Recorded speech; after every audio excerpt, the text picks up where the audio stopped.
Good morning students, कैसे हो सभी।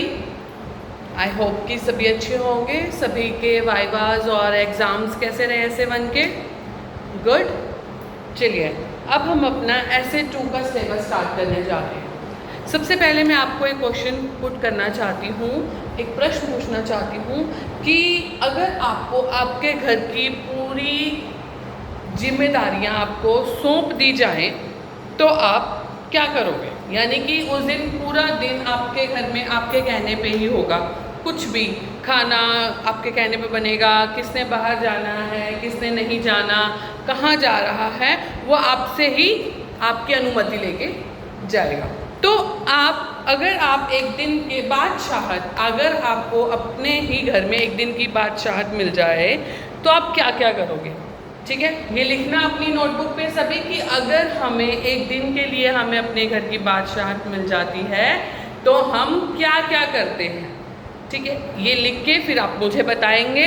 तो जो हमारा नेक्स्ट चैप्टर है वो कुछ इसी से ही रिलेटेड है, एक दिन की बादशाहत। यानी कि जब हम चैप्टर में पढ़ेंगे, इसमें 2 बच्चे हैं छोटे। ये तो अंडरस्टूड सी बात है कि जो घर में छोटे बच्चे होते हैं सभी उन सभी घर के लोग उनके ऊपर रोब जमाते हैं अपना, ये ले आओ, ये कर लो, पढ़ लो, सो लो, उठ जाओ, खेल लो, खाना खा लो, अब पढ़ने का टाइम हो गया है, अब स्कूल जाने का टाइम हो गया है, सुबह जल्दी उठो। तो ये सब करते हैं। ठीक है, पर इसमें ये बताया गया है कि एक दिन वो बच्चे गुस्सा होकर बोलते हैं कि हर कोई आता है और हमारे ऊपर बोल के चला जाता है, हमें घर की बागडोर दी जाए, हमें घर संभालने के लिए कहा जाए। फिर हम बताते हैं कि डांट कैसी होती है, कैसी लगती है जब आपको डांट पड़ती है। ठीक है, तो यही हमारा चैप्टर है। तो आइए इसको शुरू करते हैं हम। और सबसे पहले लिखेंगे दिनांक। मैंने जब वाइवा लिया आपके चैप्टर का नाम सबसे पहले पूछा। कई स्टूडेंट्स ऐसे थे, कई विद्यार्थी ऐसे थे जिनको अपना वाइवा का ना ही सिलेबस पता और ना ही उनके चैप्टर्स के नाम। तो मैं हमेशा आप लोगों को सबसे पहले आपके चैप्टर का नाम बताती हूँ। तो हमारे चैप्टर का क्या नाम है, एक दिन की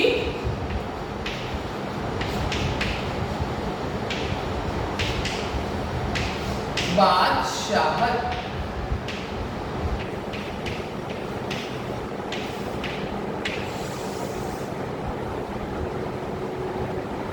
ठीक, तो चलिए आइए इसके बारे में पढ़ते हैं। तो है ये हमारी चैप्टर का नाम, एक दिन की बादशाहत।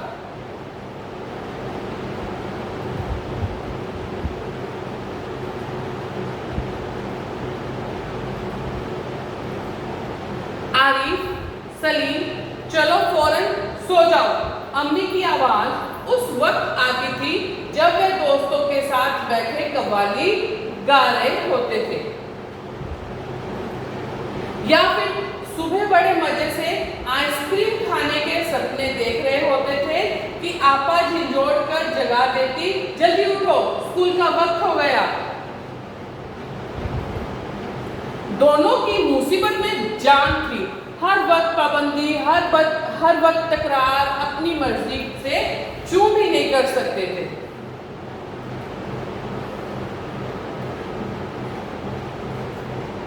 कभी आरिफ को गाने का मूड आता तो भाईजान डांटते, चुप होता है या नहीं, हर वक्त मेंढक की तरह टटराया जाता है। बाहर जाओ तो अम्मी पूछती है, बाहर क्यों गए, अंदर रहते। तो दादी चिल्लाती है, हाय मेरा दिमाग फटा जा रहा है शोर के मारे, अरे रजिया जरा इन बच्चों को बाहर हाँक दे, यानी कि बाहर भेज दे। जैसे बच्चे ना हुए मुर्गी के चूजे हो गए। जब देखो सारा दिन बोलते ही रहते हैं। दोनों घंटों बैठकर इन पाबंदियों से बच निकलने की तरकीबें सोचा करते। उन दोनों ने तो सारे घर की दुश्मनी हो गई, सारे घर से दुश्मनी हो गई।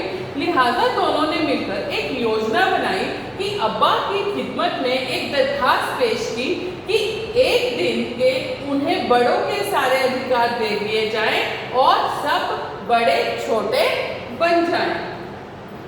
कोई जरूरत नहीं उधम मचाने की। अम्मी ने अपनी आदत के अनुसार उन्हें डांट दिया, लेकिन अब्बा जाने किस मूड में थे कि ना सिर्फ मान गए बल्कि इस इकरार भी कर बैठे कि कल दोनों को हर किस्म के अधिकार मिल जाएंगे। यानी कि उनकी जो दरख्वास्त रखी थी वो मान ली गई कि उनको एक दिन के लिए घर के सारे अधिकार मिल जाएंगे। अभी सुबह होने में कई घंटे थे। आरिफ ने अम्मी को झिझोड़ डाला और अम्मी जल्दी उठिए, नाश्ता तैयार कीजिए। अम्मी ने चाहा एक झापड़ रसीद करके सो रहे, मगर याद आया कि आज तो सारे उनके अधिकार छीने जा चुके हैं। फिर दादी ने सुबह की नमाज पढ़ने के बाद दवाएं खाना और बादाम का हरीरा पीना शुरू किया। तो आरिफ ने उन्हें रोका, तौबा है दादी, कितना हरीरा पिएंगी आप, पेट फट जाएगा। और दादी ने हाथ उठाया मारने के लिए। नाश्ता मेज पर आया।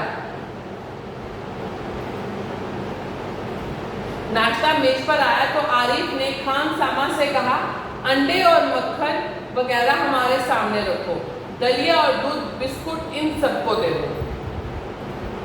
आपा ने कहर भरी नजरों से उन्हें घूरा, मगर बेबस थी, क्योंकि रोज की तरह आज वह तरमाल अपने लिए नहीं रख सकती थी।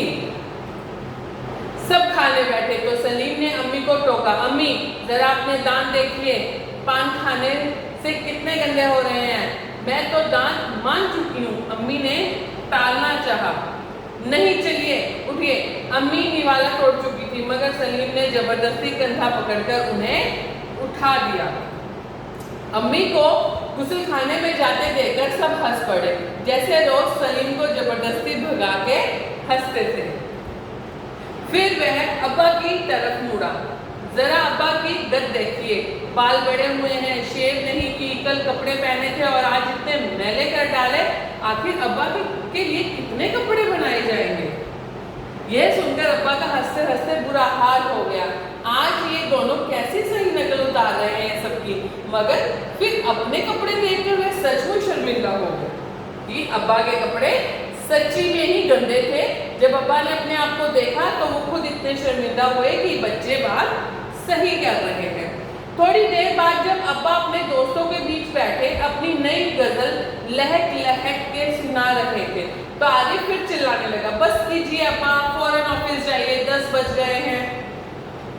अपने अब्बा को डांटकर ऑफिस भेजा। चुप चुप चुप, अब्बा डांटते डांटते रुक गए।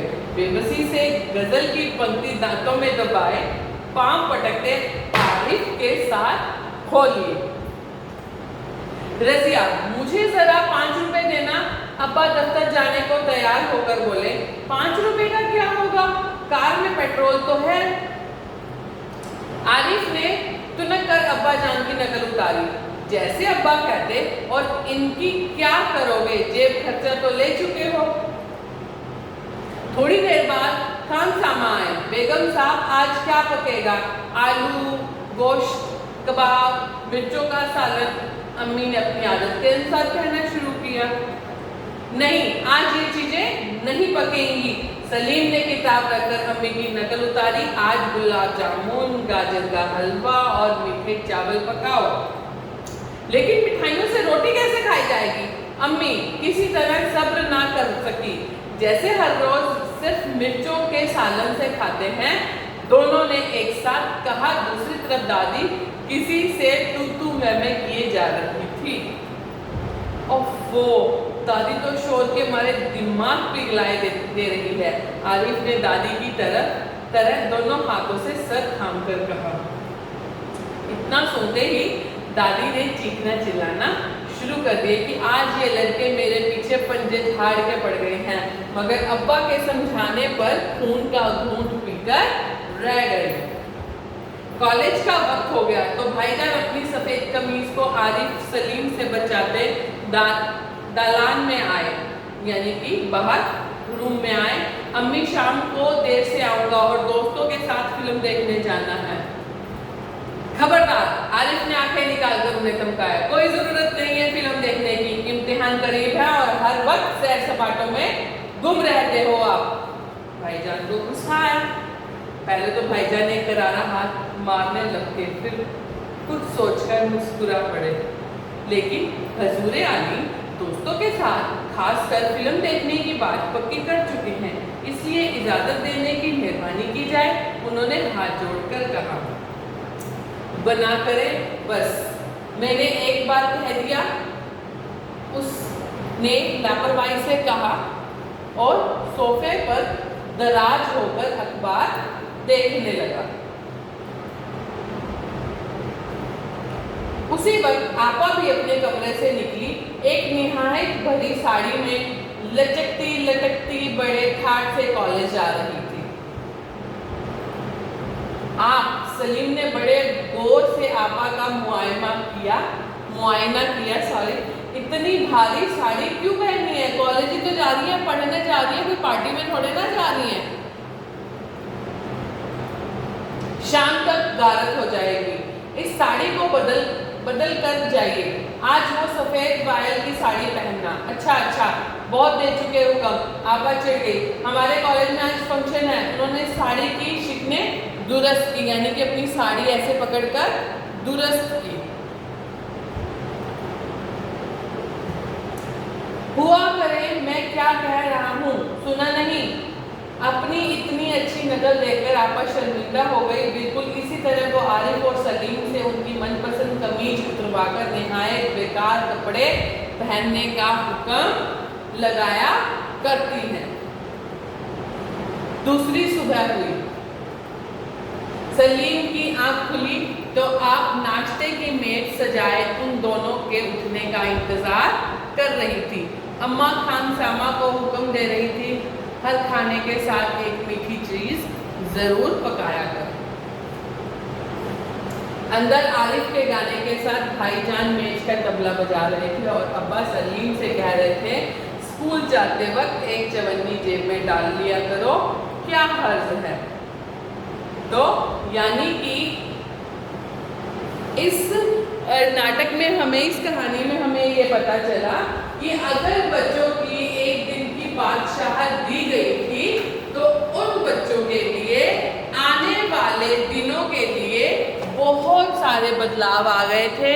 खाने में उनके लिए मीठी चीज़ बनने लग गई थी। पिताजी अब्बा खुद उनके लिए पैसे देने लगे थे जेब खर्ची के लिए, और उनको सुबह के समय भी बड़े आराम से और प्यार से उठाया जाता था। और उनकी अप्पा जान भी मान गई थी कि उनको भी अच्छे कपड़े पहनने के लिए देने चाहिए या रखने चाहिए। तो एक दिन की बादशाहत ने उन बच्चों की बहुत सी चीज़ें जो ऐसी घर में कई चीज़ों में बदलाव आया। तो अगर आप सब भी अपने बारे में लिखेंगे कि अगर आपको एक दिन की बादशाहत दी जाए तो आप क्या क्या करोगे, तो क्या क्या बदलाव आ सकते हैं। क्या पता आप अपने माता पिता को कोई अच्छी शिक्षा दे सके कि हम ये बदलाव लाना चाहते हैं घर में, ये चेंजेस होने चाहिए। तो ऐसे ही शायद आपके घर में भी चेंजेस आए जो आप लाना चाहते हो। ठीक है, तो ये चैप्टर हमारा यहीं फिनिश होता है। इसके बाद हम वैसे ही करेंगे कठिन शब्द, वाक्य बनाओ और क्वेश्चन आंसर। पर आप मुझे लिख के ज़रूर भेजोगे कि आप क्या करना चाहते हो अगर आपको एक दिन की बादशाहत मिली। ठीक है, थैंक यू।